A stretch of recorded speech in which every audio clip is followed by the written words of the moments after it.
Hello বন্ধুরা, welcome back to my channel golden days with me. Rabindra Jayanti আসছে সামনেই, তো আপনারা নিজেরাও করতে পারেন বা বাচ্চাদের এনকারেজ করতে পারেন এরকম করে ড্রেসেতে রবীন্দ্রনাথ আঁকতে। তাতে কী হয়, আমাদের যে বাঙালিয়ানা কালচার, আমরা রবীন্দ্র জয়ন্তী মোটামুটি বাঙালিরা সবাই পালন করি। তো বাচ্চাদের আপনারা কার্ডে, ছোটো ছোটো কার্ড বানিয়ে বা কোনো কাপড়ে বা কোথাও অবশ্যই এনকারেজ করবেন। আমার বাড়িতেও আমি ছোটোবেলায় করতাম, এখনও আমি আমার ছেলেকে এনকারেজ করি। নিজেও ছেলের এটা, যেমন আমার ছেলের জন্য আমি আমার হাজব্যান্ডের একটা পাঞ্জাবি, ও বড় হয়ে গেছে, হাজব্যান্ডের পাঞ্জাবিতে এঁকে দিচ্ছি ছেলের জন্য।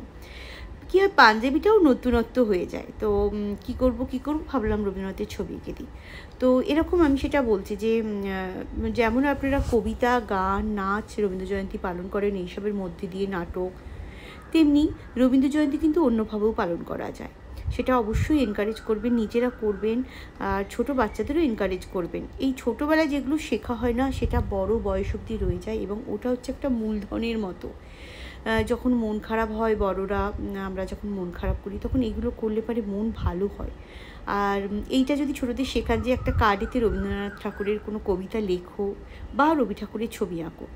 যদি ছবি আঁকতে সে ভালো না পারে, তাকে বলো একটা কবিতা লিখতে, একটা কার্ড বানাতে, বা একটা কোনো ড্রেস, ছোট্ট বাচ্চা, তাকে পুরানো ড্রেস দাও, তাল গাছ আঁকাও, তাল গাছ কবিতার সাথে তাল গাছটাও তো আঁকতে পারে। তো সেই জন্য আমার মনে হলো যে আমি আপনাদের সাথে ছোট্ট করে একটু সাজেশান দিয়ে একটু শেয়ার করি যে রবীন্দ্র জয়ন্তী পালন কিন্তু অন্যভাবেও করা যায়। করে দেখুন, খুব ভালো লাগবে। নমস্কার।